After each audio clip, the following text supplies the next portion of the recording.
അവരൊരു സർക്കുലർ ഇറക്കി. തലയിൽ ചെളിയുള്ളവർ മാത്രം ഇറക്കുന്ന ഒരു സർക്കുലർ. കാരണം എല്ലാ പ്രവേശനോത്സവങ്ങളും ആ ഡിവിഷനിലെ ജില്ലാ പഞ്ചായത്ത് മെമ്പർ ഉദ്ഘാടനം ചെയ്യേണ്ടതാണ്. ഇന്ത്യൻ പ്രസിഡന്റിനേക്കാൾ മേലാണ് ഈ ഡിവിഷൻ മെമ്പർ. ഇന്ത്യയിലെ ഏറ്റവും വലിയ ഇന്ത്യൻ, അതിന്റെ മുകളിലാണ് ഞാൻ. ഇന്ത്യൻ പ്രസിഡന്റിനെ കൊണ്ട് പോലും തൊടിക്കാൻ പാടില്ല. MP-മാരെ അടുപ്പിക്കരുത്, MLA-മാരെ അടുപ്പിക്കരുത്, പഞ്ചായത്ത് പ്രസിഡന്റാണ് അടുപ്പിക്കരുത്, മെമ്പർമാരെ ജില്ലാ പഞ്ചായത്തോ അടുപ്പിക്കരുത്.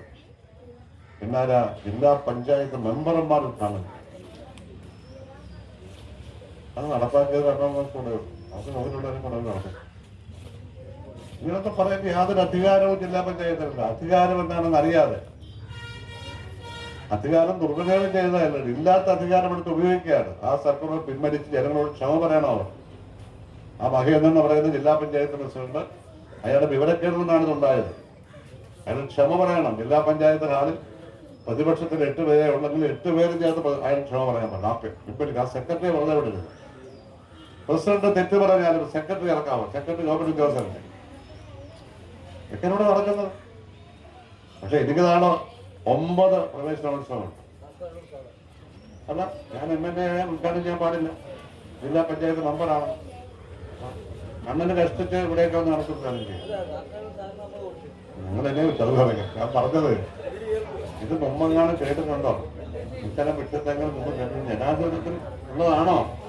ഇനി ഒരു മെമ്പർ MLA MP ഒന്നും ആവണ്ട, ഒരു അധ്യാപകരെ കൊണ്ട് ചെയ്യിക്കുക, ഒരു വിദ്യാഭ്യാസ സാഹിത്യകാരനെ കൊണ്ട് ചെയ്യിക്കുക. അതല്ലേ നമ്മുടെ കേരളം. അതല്ലേ സ്വതന്ത്രവും നിർഭയവുമായ ചിന്താഗതിയെ വളർത്തുന്ന വിദ്യാഭ്യാസ മേഖല. ഇത് തലയിൽ ചെളിയിരിക്കുന്ന ആളുകൾ മറ്റുള്ളവരുടെ തലയിൽ കൂടി ആ ചെളി കുത്തിനിറക്കാൻ ശ്രമിക്കുകയാണ് അധികാരം ഉപയോഗിച്ച്. അത് നടന്നിട്ടില്ല. ജില്ലാ പഞ്ചായത്തിന് ഗവൺമെന്റ് LPSന്റെ മേൽ യാതൊരു അധികാരമില്ല എന്ന് ഓർത്തോണം. UPSന്റെ മേൽ യാതൊരു അധികാരമില്ല. +2ന്റെ മേൽ അധികാരമില്ല. എന്നിട്ടാണ് നിങ്ങൾ പറഞ്ഞത് ഗവൺമെന്റ് ഹൈസ്കൂളിൽ എന്റെ വീടിന്റെ തൊട്ട് മുമ്പില് 3 കോടി രൂപ ഞാൻ മുനിസിപ്പലായിരുന്നപ്പോൾ കൊടുത്തോണ്ട് കെട്ടിടം അവിടെ പണിഞ്ഞോണ്ടിരിക്കുന്നേ. എന്റെ മകൻ അവിടെയാണ് പഠിച്ചത്. ഞാനവിടെ സ്കോളർഷിപ്പ് ഏർപ്പെടുത്തിയിട്ടുണ്ട്. ഇപ്പോഴത്തെ ജില്ലാ പഞ്ചായത്ത് പ്രസിഡന്റ് ആ സ്കൂൾ കണ്ടിട്ട് പോലും മാവേലിക്ക മൂന്നാട്ടുകാരനാണ്.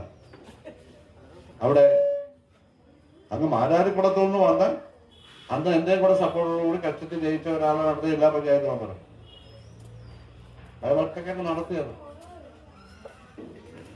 നമ്മുടെ അപ്പുറം പുറക്കണം. ഞാൻ ഇതൊക്കെ ശരിയാണോ? ജനാധിപത്യത്തെ ഇങ്ങനെ ദുരിതമാക്കാമോ? ചില പ്രവൃത്തികൾ ചെയ്യാൻ പാടില്ല. ആരായാലും ചോദ്യം ചെയ്യപ്പെടണം. അധികാരമില്ലാത്ത കാര്യമാണ് ചെയ്യുന്നത്.